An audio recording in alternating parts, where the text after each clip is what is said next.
Sekarang kembali ke kemarin Arsenal, oke? 2-3 minggu lalu gue bilang sama Fuad juga Arteta out, setuju nggak? Gue bilang begitu kan? Ya, Arteta out. Fuad bilang Arteta in, oke, gini. Yang gue minta apa? Kan gue nggak pernah bilang Arsenal harus menang. Gue minta adalah progres. Oke?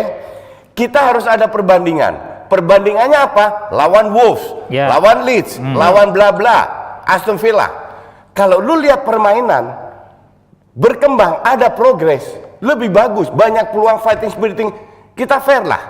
Kalau lu bilang apakah Arsenal layak kalah? Oke, layak kalah. Bukan karena permainan Spurs hebat, karena efektivitas. Ya. Oke. Babak kedua nyaris nggak dapat peluang. Babak pertama mungkin 3 shot, 1 kena kiper, 2 gol. The whole match 90 menit. Peluang Arsenal lebih banyak. Jangan lihat shot on goal, tapi banyak peluang yang nyaris keblok apa kayak gitu-gitu. Iya. Tapi nggak terlalu bahaya kok, Koji. Nggak terlalu bahaya. Gue setuju. Gue setuju. Makanya gue bilang proses mungkin dari situ layak kalah. Gue masih bisa terima itu. Masih bisa terima. Iya. Oke. Cuman lu nggak bisa menutup mata lu juga bahwa ini sudah berkembang dibanding sebelumnya. Ngerti nggak? Lu harus sadar juga bahwa kualitas pemain Arsenal ini kan bapuk. Tapi di European League walaupun lawannya lemah, mereka bisa membuktikan bisa main bagus. Dan kemarin di babak kedua jauh lebih bagus. Walaupun belum menghasilkan gol. Itu nggak salah buat lo ya? Bukan nggak salah, tapi at least ada progres, Niko. Gue itu marah kalau kayak lawan Aston Villa, lawan Wolves, nyaris nggak ada peluang, nggak ada fighting spirit, nggak ada kerjasama. Disitulah gue bilang udah Arteta is enough. Tapi kemarin dia menunjukkan bahwa timnya ini bisa fight, bisa bekerja. Bahwa ada pemain kayak Zaka, Bapuk, William Bapuk, oke lah, emang kualitasnya segitu. Tapi definitely ada progres. Lu nggak ngeliat ada kelemahan Arsenal di situ yang selalu memberikan crossing yang nggak. Yang lihat lu kalau bicara crossing. Bentar dulu, lu mau cerita Arsenal Barcelona dulu ini, lu yang jelas lu nggak ikut rundown. Udah lanjut aja nih, nanti Barcelona balik lagi. Lu coba semua tim, mau MU, mau Man City, mau Bayern Munchen, mau Real Madrid, ketemu parkir bis. Mau apa lagi kok nggak crossing dan shooting dari lini kedua? Dan kalau lu nggak punya gelandang yang bisa nusuk, kreatif, pegang bola seperti Bruno atau mungkin dulu di Barcelona ada Xavi, Iniesta, ya lu nganderin crossing. Toh United juga pernah, gue lupa di zamannya Van Gaal apa Mourinho lawan siapa gitu ya, mungkin Jebretim ada ingat, mereka ngelepasin crossing terbanyak dalam satu pertandingan. Itu udah buntu banget memang. Udah buntu. At least you fight, ngerti nggak? Pemain ini berusaha, dapat setengah peluang. You try your luck udah kalau crossing. Dan babak kedua, nah ini bedanya. Spurs itu lagi wangi, lagi bagus. Jadi semua shot ibarat setengah kali shoot gol. Sementara Arsenal lagi bapuk. Tidak ada satu bola dari lini kedua jatuh ke pemain Arsenal. Jadi yang hal-hal yang kecil, passingnya sedikit ke belakang, itunya sedikit ke belakang. Woodgate. Ngerti nggak? Alright. Lu pinjam dari siapa ini? Kalau nggak mungkin lu beli. Lu pinjam? Lu ngobrol aja, bukan sampai komenin jersey gue sih. Najis gue duduk sama orang pakai jersey gitu. Lu ngobrol aja. Tapi maksud gue kenapa Arsenal sudah mentok gitu, ketembak-tembak aja gitu. Seperti yang dilakukan West Ham, pemainnya ada yang berkelas tapi bisa nyetak 3 gol. Betul. Mengkritik setelah pertandingan itu gampang. Iya, benar. Lu dan 200 juta kardus lainnya juga melakukan hal yang sama. Men, gue melihat Spurs lawannya ketinggalan 3-0. Tapi yang lu harus lihat, Niko, pemain itu sudah berusaha loh. Bahwa nggak berhasil, fine. Next time mungkin berhasil. Berapa tim sih yang parkir bis dan kokoh defense kayak Spurs? Kan nggak banyak. Spurs itu akan kehilangan. Spurs itu menang lawan MU, lawan City, lawan Chelsea, Arsenal. Kenapa? Karena tiga-tiga main terbuka. Setuju? Iya. Kalau dia main tim lawan parkir bis, nggak kemana-mana juga itu pemain badminton. Tapi seenggaknya Spurs ketika dia menyesuaikan lawannya siapa, dia pernah nyerang juga. My friend, Spurs itu terakhir juara itu kapan sih? Oke, lu nggak usah mikir 60 tahun yang lalu. Pelatihnya beda juga, Koji. Oke. Iya. Kapan terakhir Mourinho bawa tim Inggris juara? Chelsea pertama.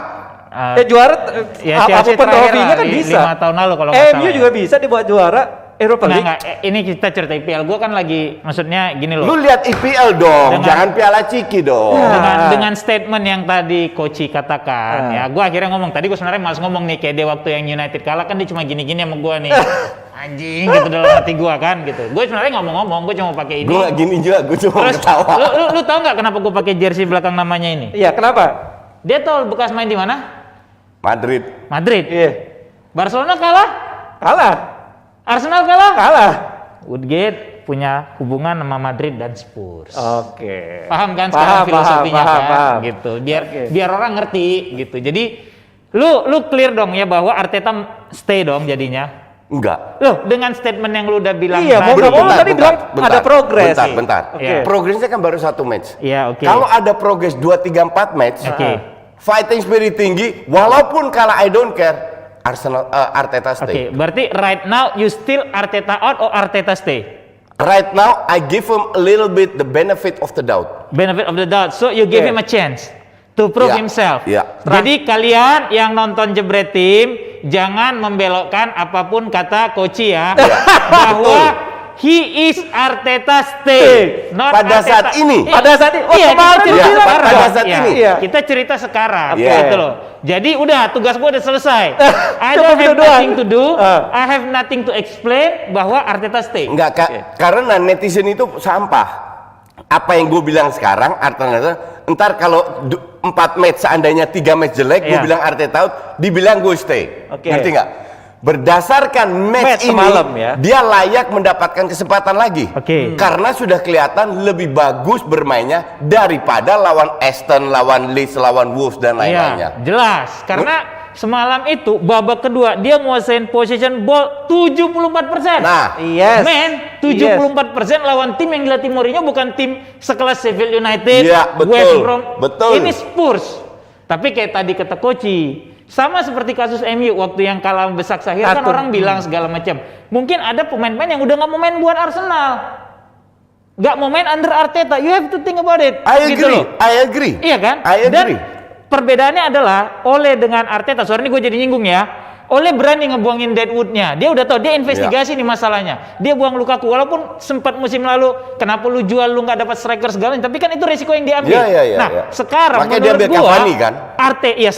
baru sekarang. Iya, iya. Yang dilakukan Arteta seharusnya dia berani membuang pemain-pemain yang sangat penting udah Ya, gitu loh. gue setuju. Contoh ya, untuk gue, Granit Xhaka dan Willian. Granit Xhaka main babak pertama hancur banget gua bilang. Berkali-kali diberi kesempatan, semua bola yang ke Willian mati. Mending lu kasih PP kesempatan. Karena PP di European League main luar Bagus biasa. ya kalau Oke. gitu. Iya. Nah, berarti kan sama kasusnya dengan Ole. Pada saat orang bilang kenapa lu nggak mainin Van de Beek, kenapa lu nggak mainin Pogba? Karena kan pelatih tahu kondisi Iya. terakhir Coach. Dan dikasih kesempatan. Iya, Dan ada kelihatan kesempatan. bapuk. Nah, berarti Arteta yang harus dilakukan adalah dia mengcopy paste apa yang dilakukan Iya. Ole.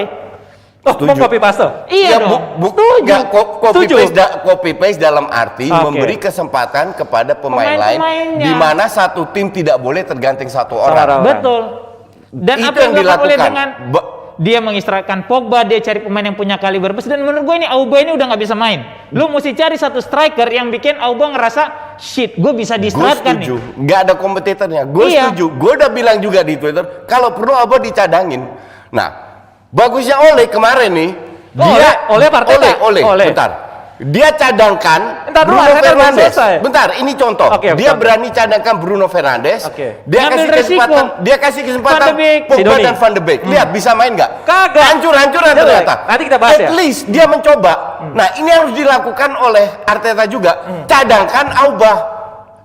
Cadangkan Willian.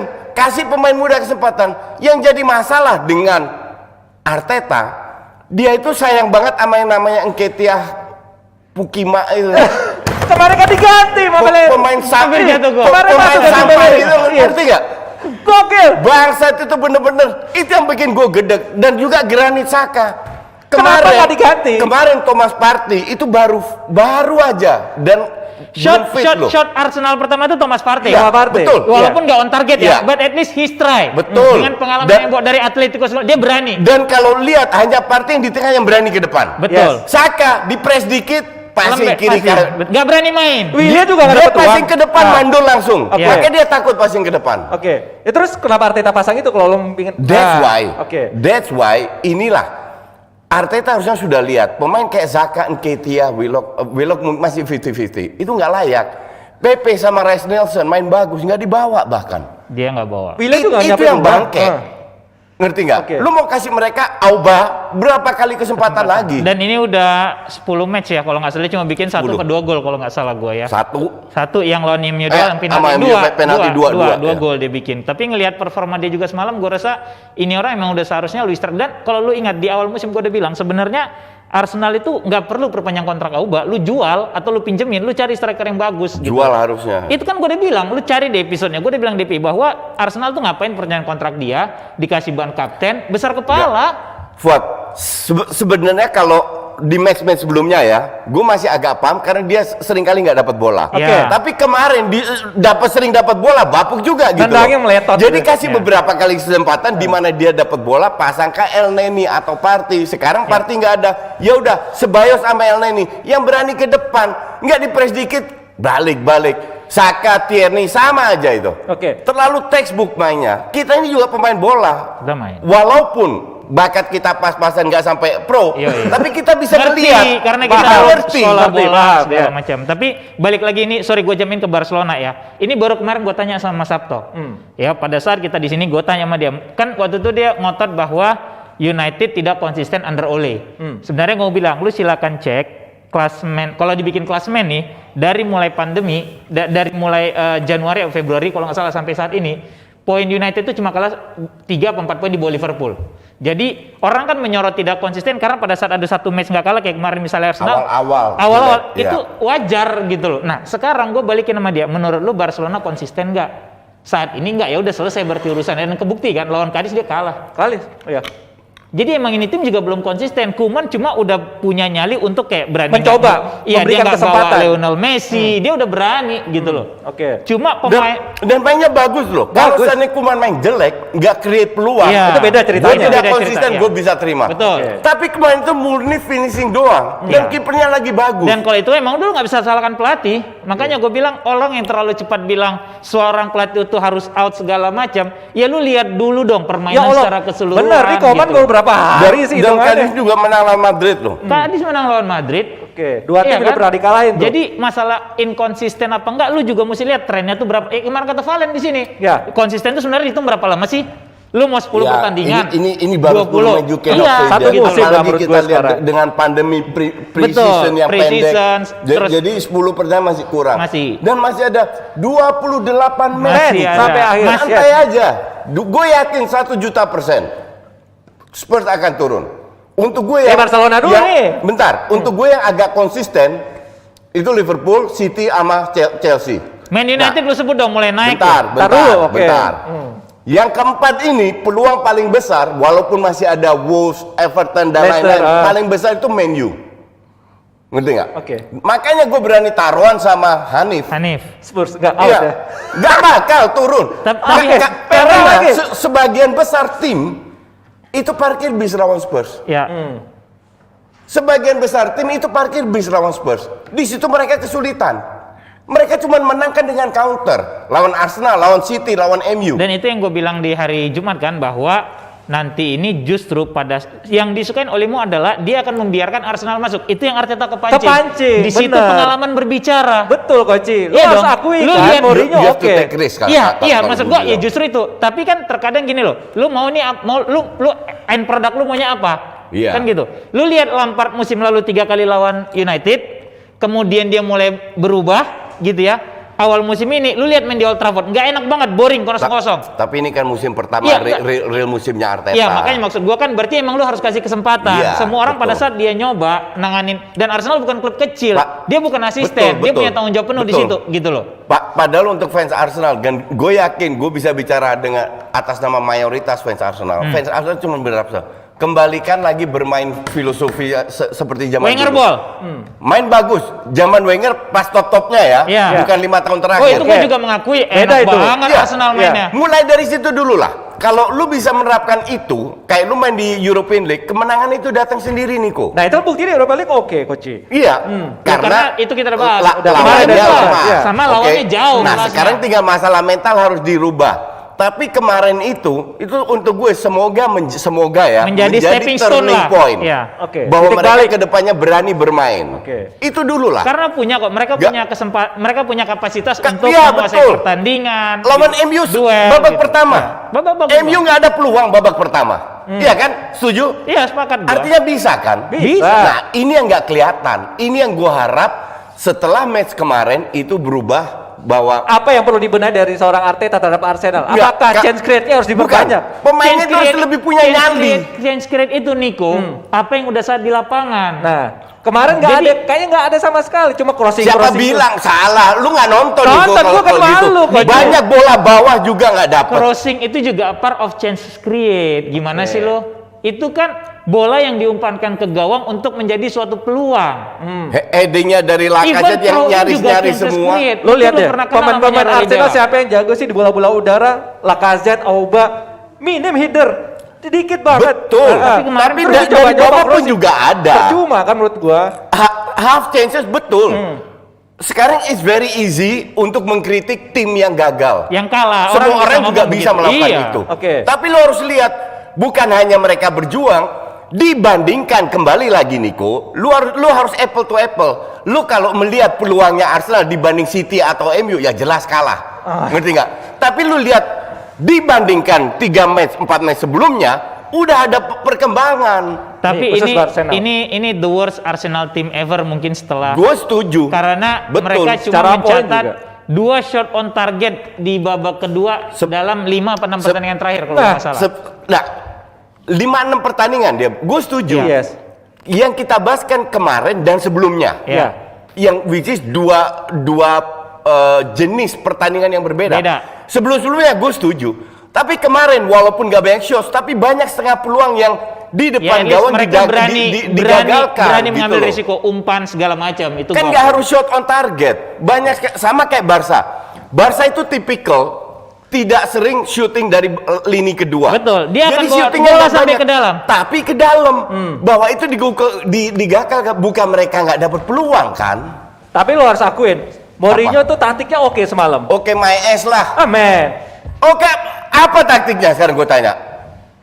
Nggak, dengan 2 DM itu lu bilang oke-nya parameter lu apa? Gue tanya sekarang. Ya membuat Arsenal susah meng-create dari lini tengah, coach. Dia meng-crossing. Itu memang kapasitas pemain Arsenal yang jelek. Nggak, tapi gini, menurut gua salah satu keberhasilan Mourinho adalah dia berani bermain bertahan karena dia tahu kelemahan Arsenal di situ. Karena kalau lu bilang itu bukan taktik, tidak. Oh enggak, kalau bertahan itu taktik. Ya. Tapi bukan yang dia bilang taktiknya oke, taktiknya hebat. Lawan MU, lawan City sama kok taktiknya. Iya, 4-2-3-1 terbukti ya, dua pemain gelandang ya mematikan pergerakan dari Arsenal. Dia menerapkan itu udah berkali-kali. Bahkan di Real Madrid yang pemain bintang semua, tetap aja kalah trofinya sama tim menyerang, Niko. Sengaja kan terbukti waktu di Real Madrid ada Sami Khedira, ada siapa? Xabi Alonso, ada Ozil. Timnya itu hebat. Berapa kali dia juara liga. Coach Sissoko itu waktu di zaman Pochettino sempat berantem nggak kepake loh posisi Sissoko. Akhirnya semalam beberapa pertandingan bersama Spurs jadi duet mau sama si Hotspur. Ini baru 10 pertandingan Jan Cardos. Nah, itu dia maksud gue masih ingat. Bisa kan gue masih ingat juga lu yang ngomong di awal-awal musim Everton, wah hebat, ada Calvert-Lewin, bla bla bla. Aston Villa ngalahin Liverpool, hebat, bla bla bla. Pada saat itu dan gue bilang apa? Ini akan kembali ke habitatnya. Dan sekarang terbukti. Jangan kardus, baru 10 pertandingan. Ngerti nggak? Tapi MU awal-awal keteteran juga, pelan-pelan naik. City awal-awal keteteran, pelan-pelan naik. Liverpool semenjak kalah lawan Aston Villa, pelan-pelan naik. Kenapa? Karena mereka punya kualitas. Nah, ini Spurs punya kualitas dong. Apanya kualitasnya? Chelsea, City, MU. Kan gue bilang, enggak, lu lihat skor sekarang. Lihat hasil gue, enggak skor. Ini gue jelaskan. Spurs itu menang lawan City, MU, Arsenal karena 3 tim ini menyerang. They get space. Kenapa mereka seri lawan West Ham dan Newcastle dan akan banyak serinya atau kalah? Karena pada saat ketemu tim yang bertahan, itu yang namanya pemain badminton, nggak ada kreativitas. Dia itu cuma bisa kalau dapat space, lari kenceng, finishing bagus, gua akui. Karena di situ kelebihannya dia. Betul, mungkin dia tidak dianugerahi skill seperti Ronaldinho segala. Yang dianugerahi skill seperti Ronaldinho kan Lacazette. Iya kan? Kalau lu masalah soal dribbling ya kagak mungkin Lacazette kan? Iya. Lacazette, tapi kemarin nggak main Bisa. dia kayaknya, Ronaldinho-nya. Nggak kelihatan. Hilang cerahnya. Kemana Ronaldinho kemarin? Tapi kalau dibanding Lacazette kemarin sama Lacazette sebelum-sebelumnya udah lebih bagus. Dia much better. Iya. Much better. Dua, Oke. Sebelum-sebelumnya lebih parah lagi. dua peluang Spurs paling berbahaya tuh dari Iya, Lacazette exactly. kemarin. Iya.